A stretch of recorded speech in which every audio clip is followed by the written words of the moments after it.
দেশের মানুষের আর্থসামাজিক উন্নতি করাটাই হচ্ছে আমাদের লক্ষ্য।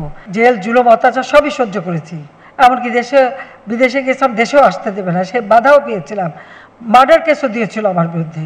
আমার প্রত্যেকটা প্রকল্প এবং নীতিমালা এটাই লক্ষ্য ছিল যে আমার নিজের দেশের মানুষের ক্রয় ক্ষমতা যেন বৃদ্ধি পায়, সেদিকে লক্ষ্য রেখে আজকে কিন্তু আমরা কাজ করে যাচ্ছি এবং অর্থনীতি দিক থেকে আমরা সেই সময় যথেষ্ট স্বাবলম্বিতা অর্জন করি। বেসরকারি খাতে বিদ্যুৎ উৎপাদন শুরু করি।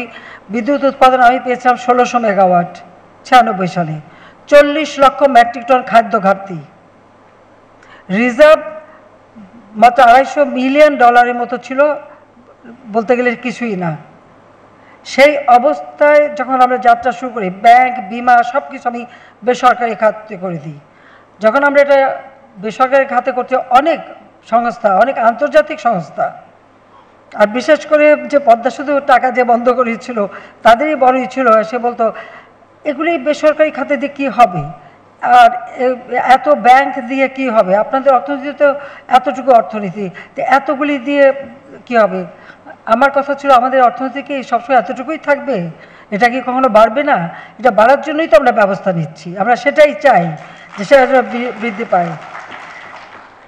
আমরা 96 সালে যেমন প্রায় 4300 মেগাওয়াট বিদ্যুৎ উৎপাদন শুরু করলাম 1600 থেকে, এবং আরও অনেকগুলি নতুন বিদ্যুৎ কেন্দ্র আমরা সেটা বাস্তবায়ন শুরু করেছিলাম। ঠিক সেইভাবে প্রত্যেকটা খাত যখন উন্মুক্ত করলাম, দুর্ভাগ্য যে 5 বছর ক্ষমতায় ছিলাম, যেটুকু কাজ করে গিয়েছিলাম, যেমন সাক্ষরতার হার 45% থেকে 65.5% বাড়ালাম, দারিদ্র্যের হার কমালাম, খাদ্য ঘাটতি 40 লক্ষ মেট্রিক টন পূর্ণ করে 26 লক্ষ মেট্রিক টন উদ্বৃত্ত খাদ্য 2001 সালে রেখে গিয়েছিলাম। সেইভাবে যখন রেখে গেলাম, পরে 9 বছর পরে সরকার এসে দেখি সেগুলি কিছুই অবশিষ্ট নাই, কারণ 2001 থেকে 2008 পর্যন্ত এদেশের মানুষের উপরে সেই জঙ্গিবাদ, সন্ত্রাস, দুর্নীতি, লুটপাট, হাওয়া ভবন, চাঁদাবাজি এই সব করে করেই এমন একটা অবস্থা ছিল, যার ফলে আবার ইমার্জেন্সি ইত্যাদি ইত্যাদি বিভিন্ন অবস্থা আমাদের অতিক্রম করতে হয়েছে। যাক, জেল, জুলুম, অত্যাচার সবই সহ্য করেছি, এমনকি বিদেশে গেছিলাম, দেশেও আসতে দেবে না, সে বাধাও পেয়েছিলাম, মার্ডার কেসও দিয়েছিল আমার বিরুদ্ধে। যেই আমি শুনেছি মার্ডার কেস দিচ্ছে, আমি সঙ্গে সঙ্গে সিদ্ধান্ত দেশে আসব।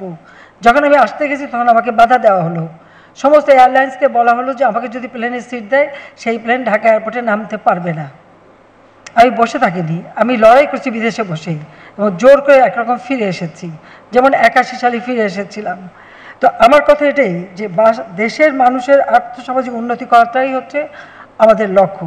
আমি যখন 2009 সালে সরকার গঠন করি, তখন আমাদের জিডিপির পরিমাণ কত ছিল? মাত্র $102 বিলিয়ন। আজকে 15 বছর আমরা দেশ চালিয়েছি, 2013 সালে সেই জিডিপি আমরা $450 বিলিয়ন উন্নীত করতে সক্ষম হয়েছি। নগদের কাছে সব গ্রাহকই প্রিয়, তাই তো সারা দেশে ক্যাশ আউট চার্জ সবচেয়ে কম।